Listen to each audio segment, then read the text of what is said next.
Hi, welcome once again to the J Lowe Artist YouTube channel. Thanks for joining me on this artistic adventure. Today we'll be working with ink, pen and ink. So have your kneaded eraser, a number 2 or an HB pencil handy, and any type of ink that you would like to use. But make sure that it's archival, that it's permanent, that it's black, and a smooth ink. I probably recommend Figma Micron pen. They come in various colors and sizes. I like the number 2. Sometimes I'll use a 2 and a 5. Have that nice and handy. Let's start doing some ink drawing. So again, we want to compose this. We want to make this interesting to look at, but we also want to make it big enough that it's easy to draw, or easier to draw. So I'm going to just go up and say, okay, where do I want his head? I want his head about right there. And I don't care if his sword goes off the page. That's not a big deal, but I want to keep that hand on there. I want that hand clear over here. So maybe I'm going to have his head over here. And just kind of sketch him in real quick. There's his shoulder. And that hand's got to be right over there.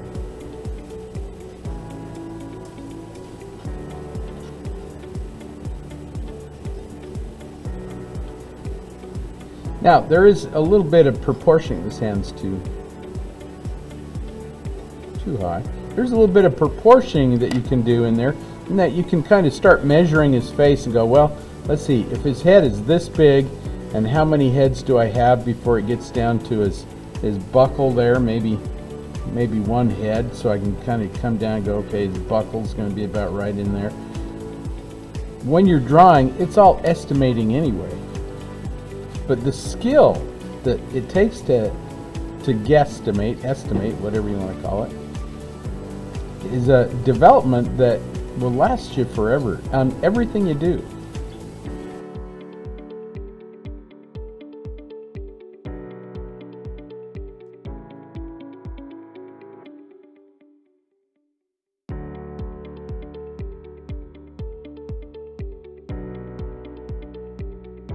So I'm just going to block in where the eye goes. I can the eye's kind of right in the middle. If you look at the space between the top of his head and his chin, his eye is about right in the middle.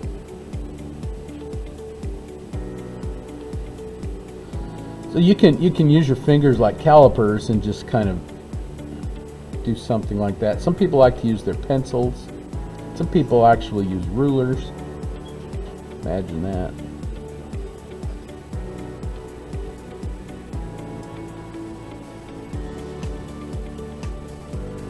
The width of your nose is the same as the width of your eye, and that there's an eye width in between your eyes. If you learn these little strategies, these little things, like if you go straight down from your tear duct, that's the corner of your nose, your nostril there. Go straight down from the center of your eye, that's about where the corner of your mouth is. And you don't really have to have much detail in here because we're going to do that as we draw. Hair is one thing. He's got these little dreadlocks. I'll show you how to do those. So it's not a big deal if you draw in where everything goes. You know, if he's missing 2 or 3 dreads, nobody's going to care.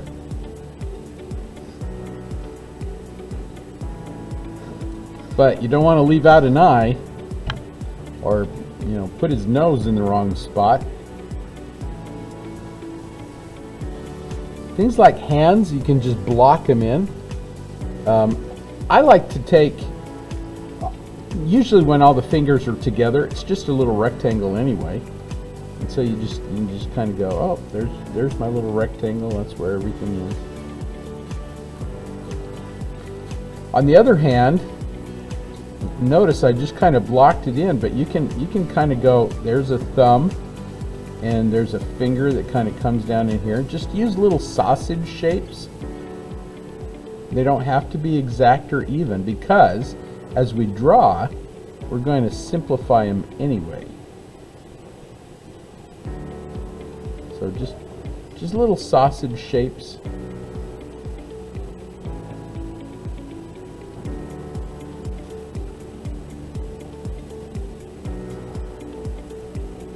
I always start with the face when I do people, because I know that if I can nail the face, if I can get the face to look right, everything else is going to be fine. Face and hands, those are the most important things. Okay, so let's start with the eyes. We've done some eyes together before, so I'm just going to start with that upper lid. Little eyelid above it, I'm just going to make these little hatch marks, maybe some little dots and dashes. When you're doing the pupils, just do a little bracket. There's a little bracket there and a little bracket there. We can always come back into this and do more. Okay, there's a little shine in there. You want to put that little shine in. Remember, you have one eye distance in between your eyes. So as I look at the thickness of this eye from here to there, and do the same thing over here. If you have a little tracing paper, somebody was asking me the other day, how do you make your eyes so even? Well, when I first started drawing, I didn't. It was very, very difficult. And so I learned this little strategy. You can take a piece of tracing paper.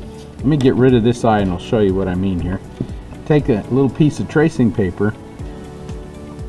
You can, once you've drawn one eye, you can kind of go over it.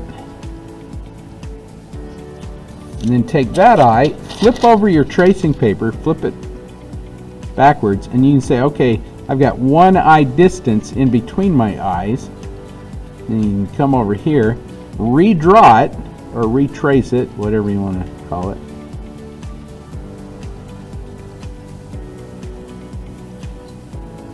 And it comes off onto your paper. So it drew it on the paper. Does that make sense? Yeah. So that's one way of getting things symmetrical, or getting them to be close to the same.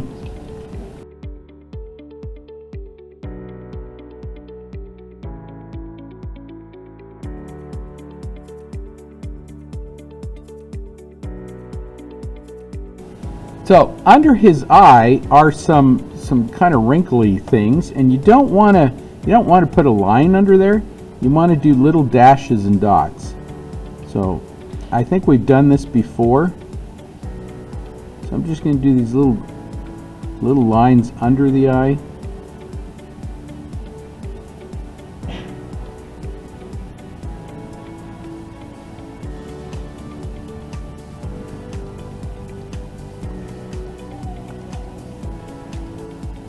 You see a little bit of his eyebrow above this eye. And it's kind of dark right in there, so you can hatch through it, just little hatch lines like that. Cross hatch, whatever you need to do.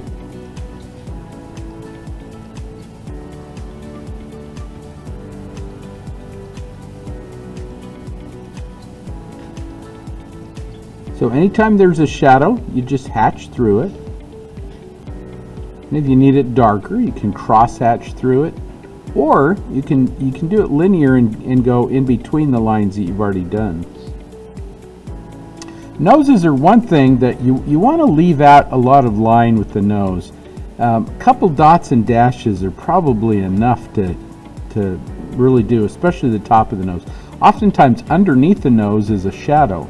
And so I can go under there and I can say, well, if this is the bottom part of his nose, there's a little shadow under there. I want to just put in that little shadow. Some dots and dashes. Here's his other nostril. Dots and dashes. I can always come back in and add more. Here's a little shadow that comes off his nose, the cast shadow from his nose. And this side of his face is really a little darker, so I can add some hashed lines through his nose. Very, very light. Don't draw a line down his nose. That's one thing that a lot of beginning artists will do, is draw a line, because they think, well, there's an edge. You don't need that. Just a few little hatched lines, little dots and dashes, and you've got it. Just do the darkest areas. So you can come in, you can pick out just the darkest areas. There's a little shadow that's under his bandana. You can maybe grab that little shadow there. There's a little one in the middle, maybe some hatched lines. A little more of a shadow where his eyebrow is right there. And then on the edge, a little darker shadow that kind of comes down there. A little triangle. If you kind of take everything and make it simple shapes, all the shadows and things, if you just say, oh, they're just simple shapes. From the inside of his eye, straight down, there's the corner of his mouth. I'm just going to add this little kind of a little line there. There's a little, I'm going to skip a little bit. Here's some more shadow on this side. And it goes until the center of this eye, or the inside of this eye, about right there. And you can even add his little mustache. You can come in and go, oh, I see where his little mustache is. And add a little mustache to it. Just some line that goes in the direction that his mustache goes. And there's some darker areas, like right below where his lip is, it's a little darker. So I can go in and just darken that in just a little bit. His top lip is a little darker than the bottom lip.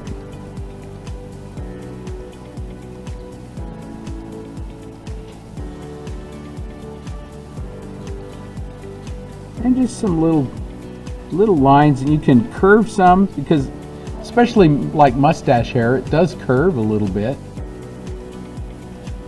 And it's about even with the corner of his eye, with the end of his eye. So if you go straight down from there, that's about where his mustache ends. Same thing on the other side, comes straight down, that's about where his mustache ends. And you can even mark it if you want. You can just go, okay, that's where his mustache ends over there. And just some very light lines, barely touching my paper.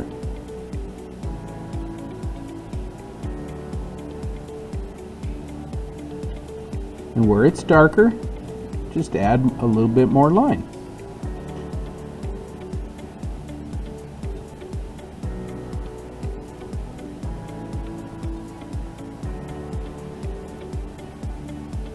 Now for his bottom lip, you never want to draw a line around the bottom lip. You can see some edges. So right over here on the very edge, there is a little triangle. And so I'm just going to use some dashes and dots right there.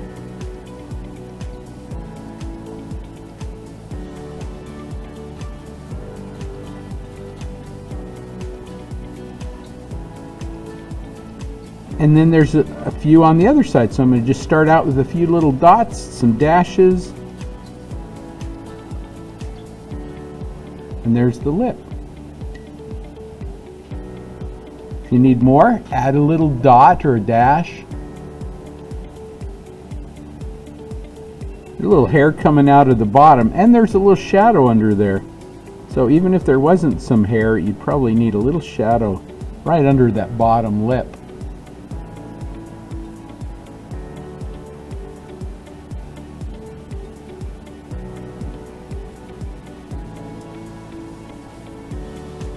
And some little dots and dashes just to make it a little darker here and there.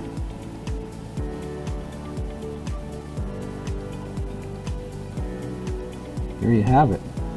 Now I'm going to go up and I'm going to add some little dots and dashes to little spots in his face. These are the most important areas. And so I'm just going to add some little dots and dashes. I'm going to darken in his eyelids. Put a little bit of, and he has very dark eyes, and so I'm going to darken those in. Put some line, just like we did before. Dots and dashes, that's all you need.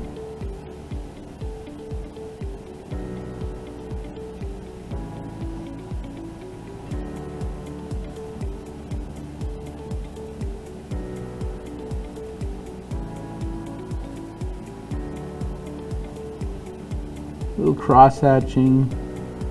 You just keep going until it's as dark as you think you need it. Now I don't want to do a line right under his eye because that is a part of his eyelid. Everybody has it, but he has some eyelashes and some of this mascara stuff that's under there. So I'm going to give myself just a little bit of space and just do a couple little dots and dashes. I don't want to do a line. A line looks silly. Just a couple little dots and dashes.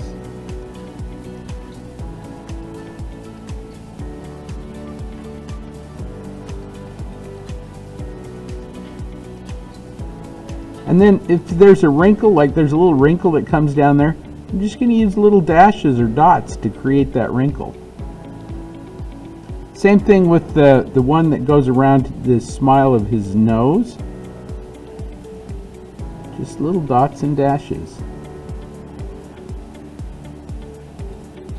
Under his nose, where his nostril's a little darker, I'm going to add little dots. Just to darken in that little edge there. His mustache needs a little bit more line in there.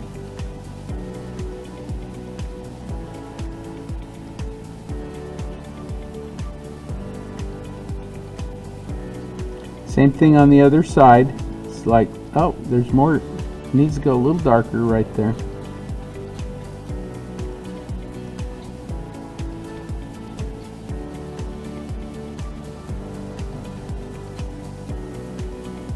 Anything you see that's kind of dark,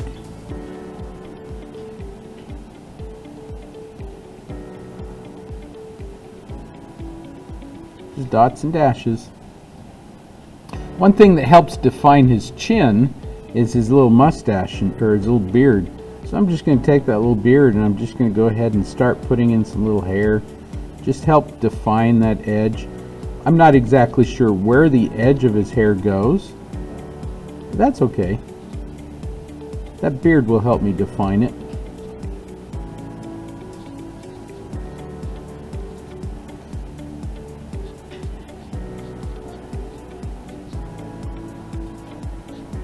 I can always add a little bit more to this or less.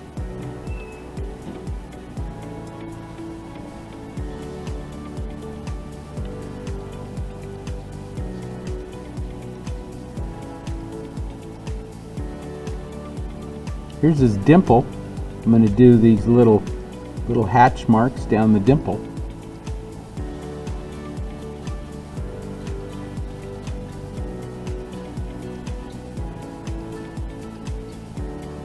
And they're just little hatch marks because that's going to be very dark. I want to darken that up. Around his face is very dark. When you're doing braids, here's a good thing to do with braids. I'm glad we're here. Just do the little sections, and they're stacked up kind of like offset. Every last one. It's kind of like brick where they're offset, except these are sideways. So what I do is I go through and I just do this little dark edge here, and then I move down, do a little dark edge over here, move down, do a little dark edge here, a little dark edge here, a little dark edge here. And you just kind of offset them like that. And it'll end up looking kind of like a braid.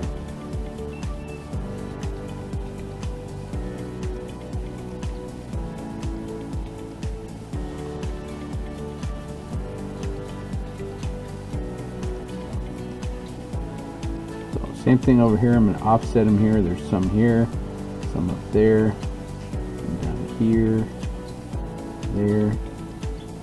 Here.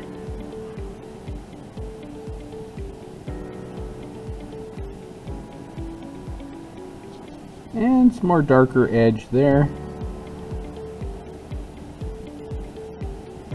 Here.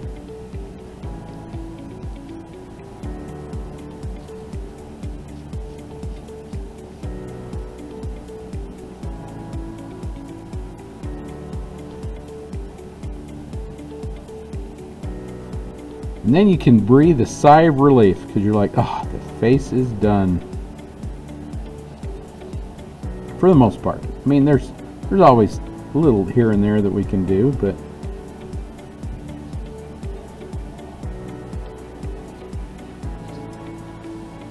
Now I'm just going to go up above and do some of these things, like the little medallion. You can leave a lot of that out. Why don't you just kind of start with these little rounded kind of shapes in the bottom.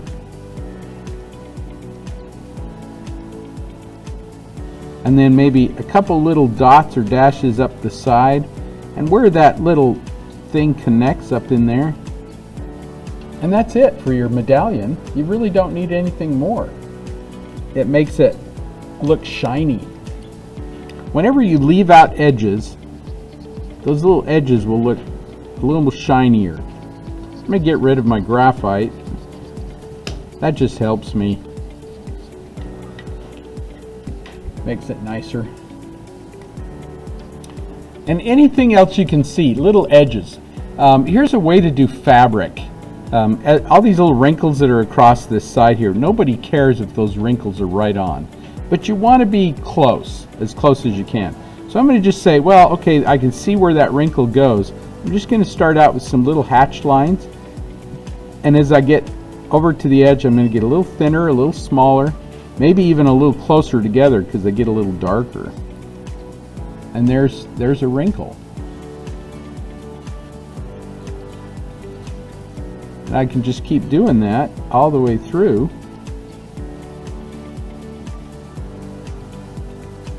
I'm looking at the wrinkles. If there's a little darker area, a little darker edge, just hatch through it. You can darken it in.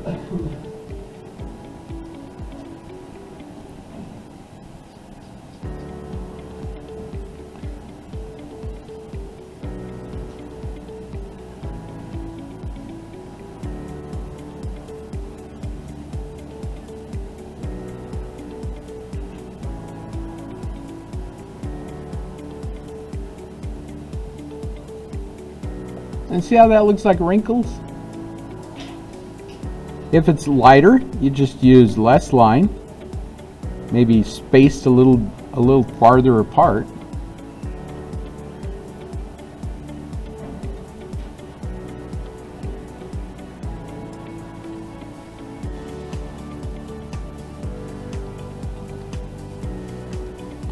The little beads are kind of done the same way we did our little medallion.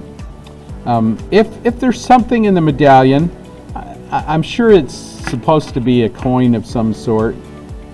You can put little dots and dashes, but coins were stamped out. They weren't real pronounced, real heavy in those days. So just a couple little dots and dashes and you got it. Here's a bead. There's another one right above it.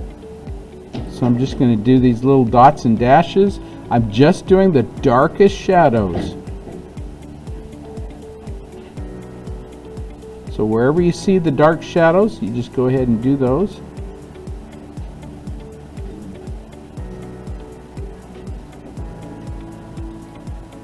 And that's it. If there's more darkness in there, like if the bead is really dark, you can just patch through it. Although there's a shine in there, so you want to make sure you keep those shines going.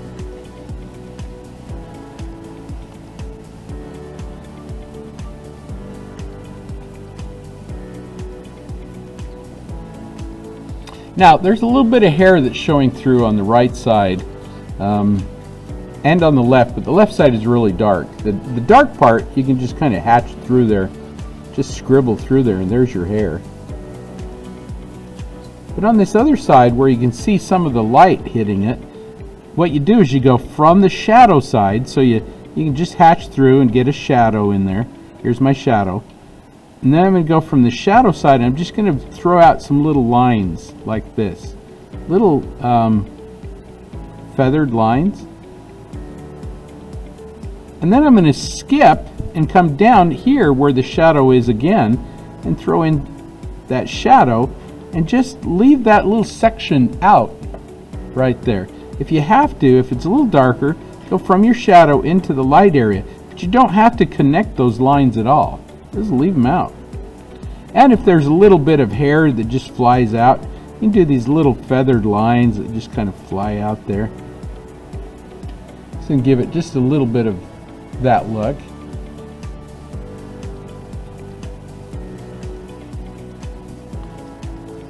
And like I say, you can come back into it anytime and add some more to it. And let's just keep drawing from top to bottom.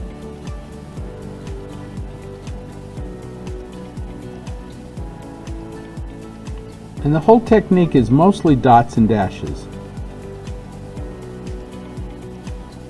Later on, we can add more if we need to.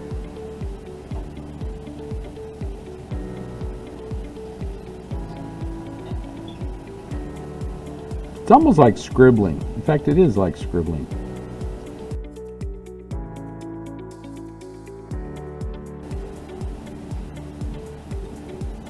I think drawing is a very freeing kind of a thing. It really is a stress reliever, especially if you're just doing it for fun.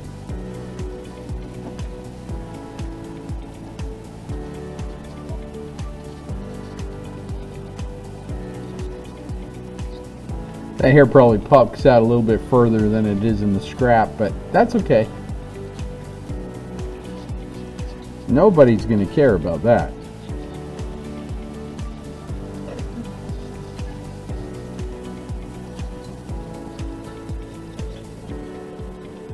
Guess it's about time I get these other beads in. I'm going to do them the same way. Little darkness at the bottom, gets lighter at the top.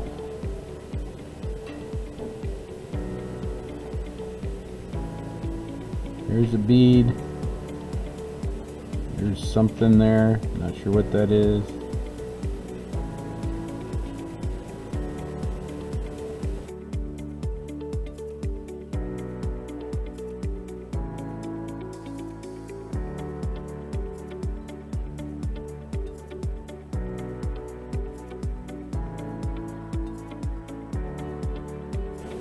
Whenever you're doing hair, if it's a flowing kind of hair, like he's got some little bit that's flowing out here, I'm just going to follow the grain or follow the direction the hair flows with my line.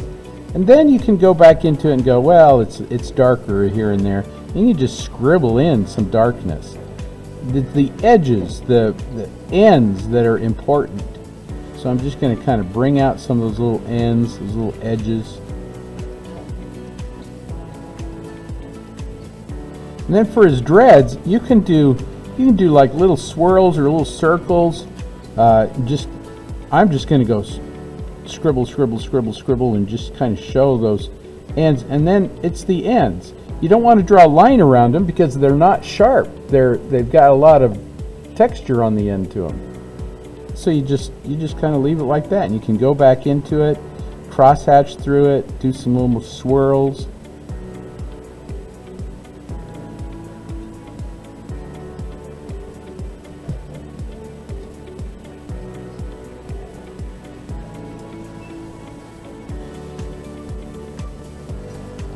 Like I say, now that we're done with the face, everything else kind of falls into place. I do want to show you how to do fingers. And with fingers, it's again, I'm just going to zip over to this hand that's over here. And we don't want to draw lines around things, so just pick out the darkest areas.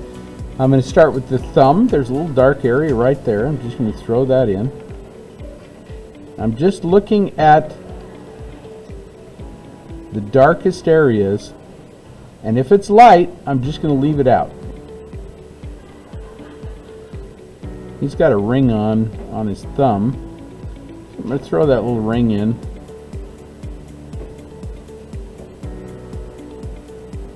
I'm not worried about the fingers. Just the dark areas.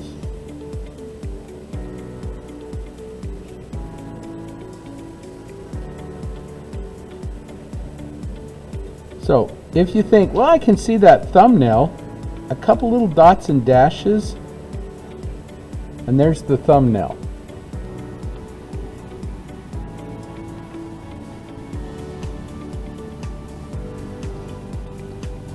That's basically it.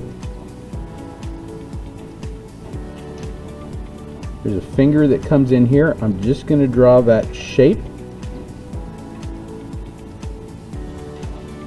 That's his finger. I know it doesn't look like much right now, but as soon as you get done, you're going to be like, oh, I see that hand.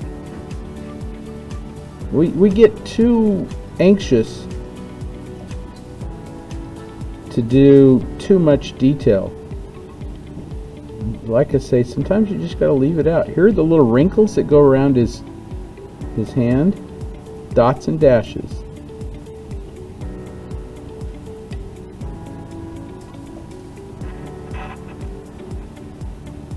Can you see his finger yet? He's got another ring on this finger here, and I'm going to go ahead and put that in there. There's the stone. There's a little bit there, a little bit here, little dots and dashes.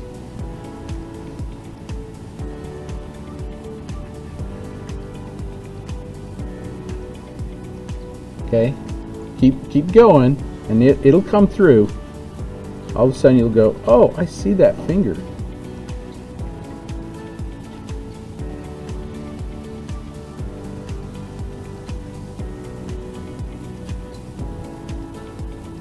How many rings can you have on your hand? At least 3.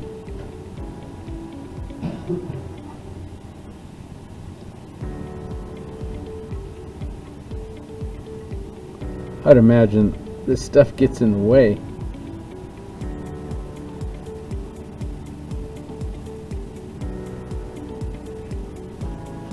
I guess it kind of looks cool, but I think NC Wyeth would have a heyday with this. He probably giggles. Because real pirates never looked that way.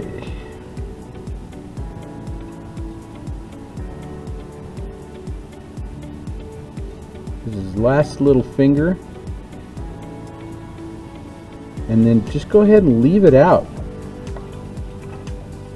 Can you see his hand taking place there? And then if you think, well, okay, a couple little dots and dashes more, and it'll come through. It's kind of like that little signpost that we drew.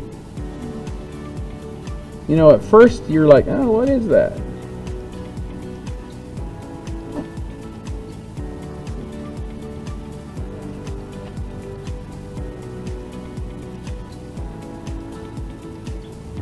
All the fabric and everything you can do very, very easily by just doing the folds.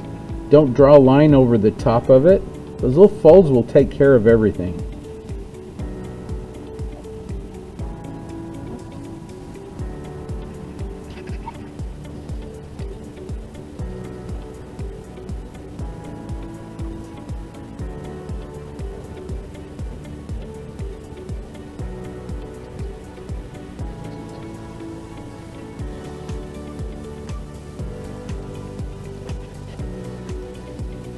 Not sure what this is over here. It might be an earring or something, but it's something hanging down. Doesn't really matter. It's a thing. I'm just going to go ahead and scribble it in.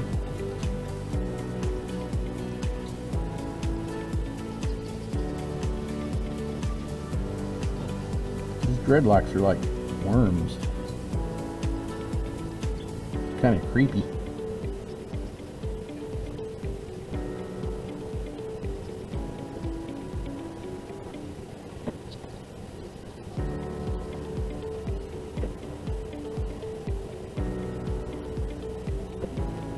Here's the little chains hanging down. They're just little dots and dashes. That's, I don't know, hopefully you guys are getting the idea that when you're drawing things, especially with ink, you just simplify it so much. This will translate into pencil drawing too. If you like pencil drawing, this is kind of how you start your pencil drawing too. And if you leave things out in your pencil drawings, they'll be more interesting.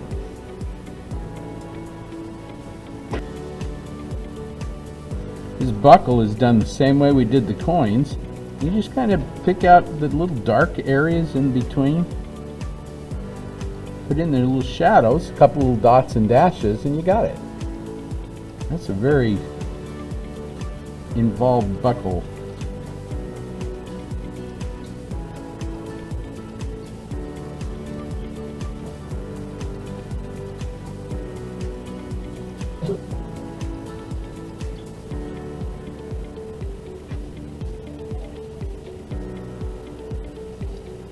hopefully too, you're seeing how you get, the farther away you get from the head, the sketchier you can be. You can be, you know, heads and hands, those are your important things.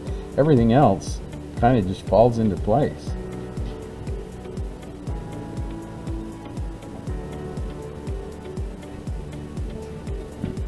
This pirate sword is called a hanger, by the way. Kind of a military thing. Most pirates didn't prefer swords because they got in the way. You're in close quarters, and so they preferred big knives, clubs.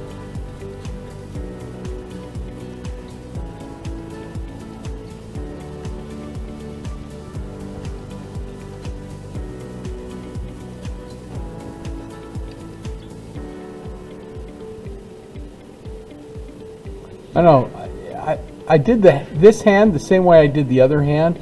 Just leave out so much. Just do all the little dark shapes, the little dark areas that you see. And that hand will come through, it'll be there.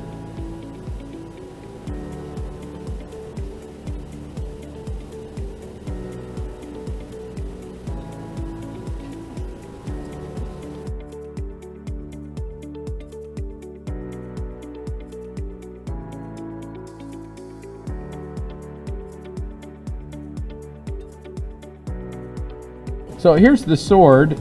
I'm not even going to draw a line around it. I'm just going to kind of go straight up, hope it's about right. They curve anyway, so it's not quite straight. It's going to be okay. I can always straighten it out later.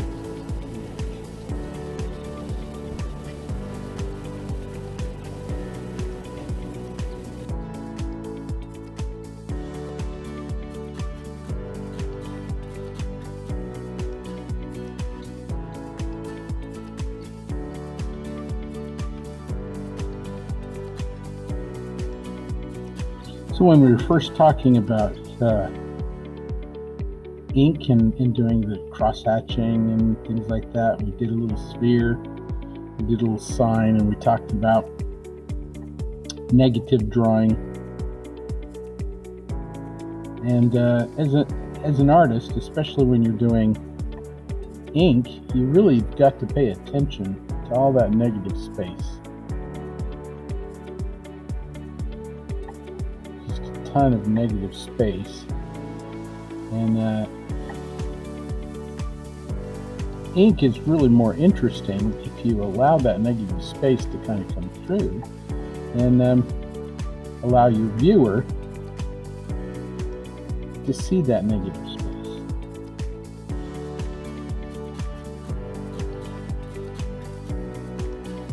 By drawing around it, allowing all that stuff to kind of happen.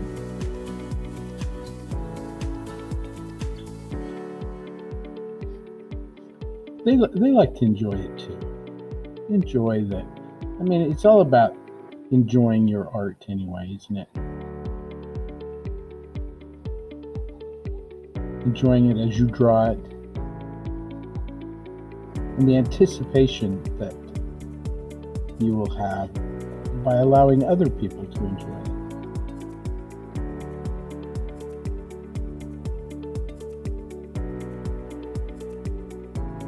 You know, you want to feel that approval of other people. You know, there's so much going on in his hair and around him, and it's like, I have no idea what all that stuff is. I'm not sure it really matters. You know, it's just texture, it's stuff. When you're doing things like little wrinkles in the shirt sleeves, just use little zigzaggy shapes. Sometimes you can do a little line like this, and then cross hatch through it, into it. Denote it out, kind of find it, and then you don't have to go all the way through everything either. And sometimes it's fun to just do a little bit.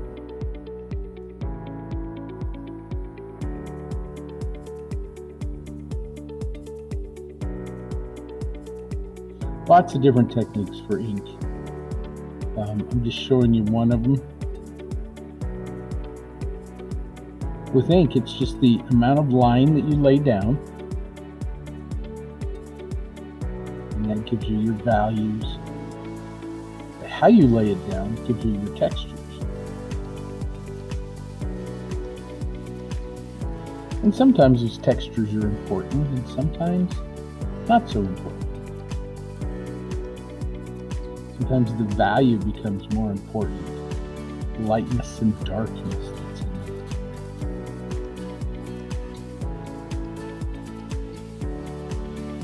it. You lay as much of that down as you can.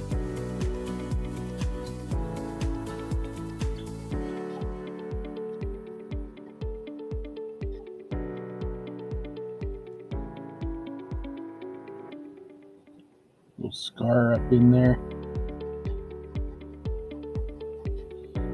Even those flesh tones. Remember that when you're doing, if you want smooth tones and smooth textures, you want that line to just kind of skip across the surface. You can do little dots and dashes as well if you want, but I find that takes a lot of time. The little dots do. I have seen some very interesting pictures done with just dot. And it's really nice, it's really interesting, but it takes a lot of time. And it's up to you, you know. And sometimes you want to take that much time. Other times you just don't have it. Especially if you're drawing life. You know, life moves on you. So if you're drawing from live models or from things around you, you want to get this done as fast as you can. Get as much information as you can. Otherwise, it's going to move on you.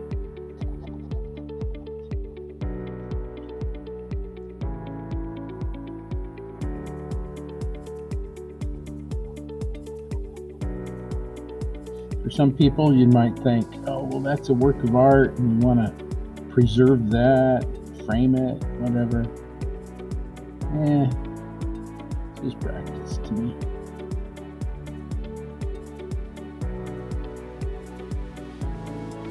I was explaining to one of my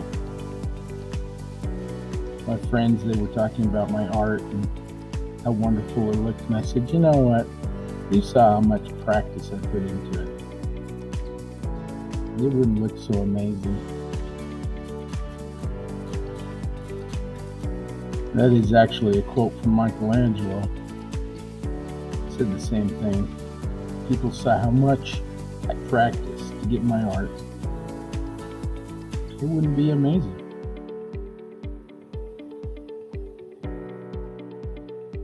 It's like anything else, though. If you're practicing the violin, or if you're playing the violin, you got to practice every day. Professional people, even though they might be the top of their field, the very best, they still practice every day.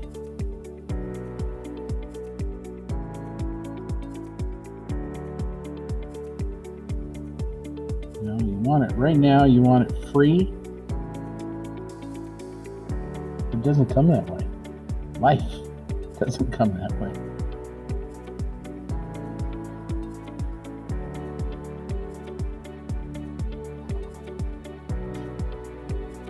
So I think the key to drawing well with ink is just kind of figure out what your voice is. You know, you're going to have techniques and things that you have watched, either it's me or someone else. You just kind of emulate that, and then after a while you'll get your own voice. It'll come. You start doing things your own way. I think part of the key to making it interesting too is to vary your line. So it's not always the same kind of line. You could do little dots and dashes. You can do little dots and along with little curves. You can do, you know, all sorts of things, whatever you want to do. But I think each surface, each texture has kind of its own feeling, its own quality. And you have to kind of figure that out, what it is that makes that. And then how can you reproduce it? How can you even make it better? And sometimes art is all about making people see the goodness, see what the possibilities. Norman Rockwell said that he didn't paint America, he didn't paint pictures the way they were, he painted them the way they should be. And I think that's what made America so endeared to Norman Rockwell, is that he showed us what we could be. And that's kind of the purpose for this channel, at least, is to help us see what we could be. We know what we've become, we know what we are. But there's so much more.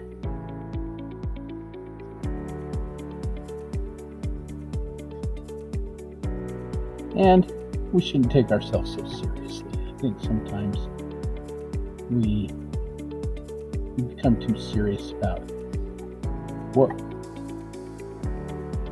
we are, what we think we are. And that we always have to be right. I'd say loosen up, do some drawing, have fun with it. Be able to look inside yourself and start becoming things that you know you could be. Art helps us do that.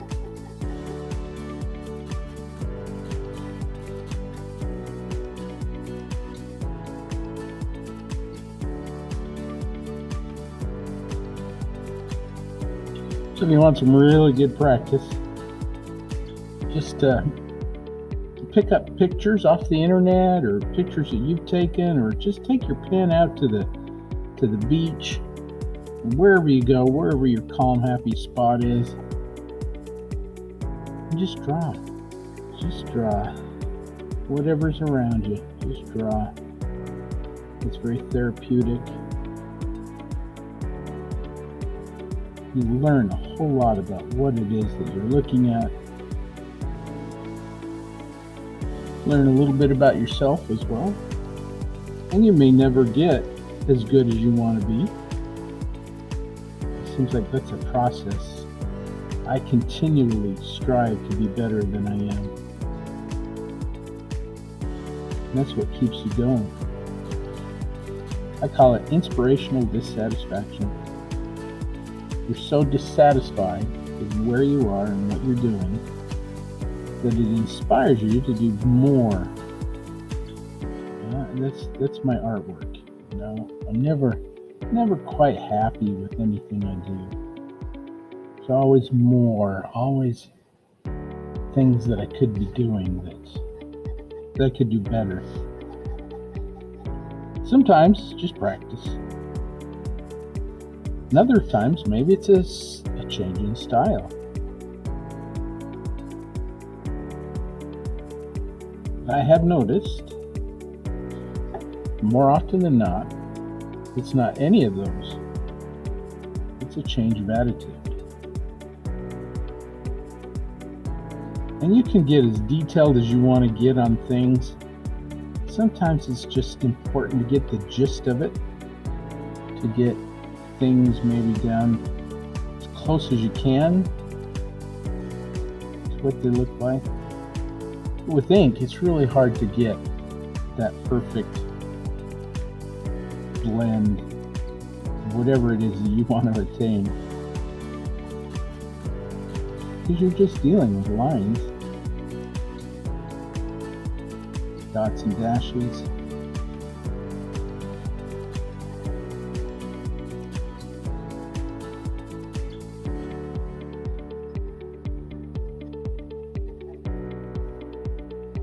Also, when you're drawing along and I'm still looking at all this graphite that's underneath there from my initial sketch, and it bothers me that graphite is still there. I want to get rid of it. So make sure that when you're done with your drawing that you get rid of that graphite. It does make a difference. It kind of helps, it makes it look a little dirty, a little muddy underneath.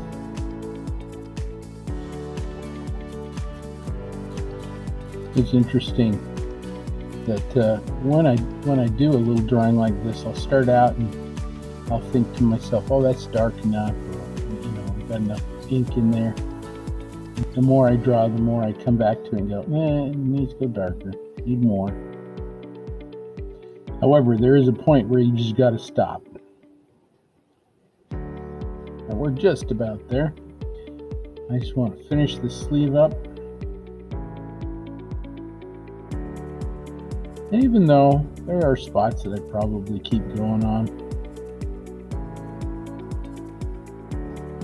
you want to devote a certain amount of time to things. And when you are, you say, that's it. That's where we're done. We gotta finish it up there.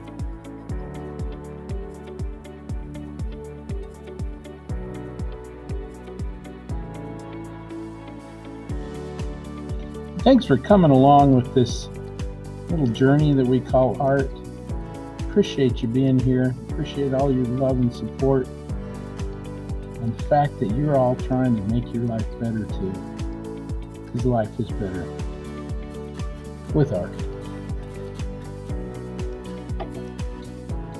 Thanks again, and I hope you have a lovely day.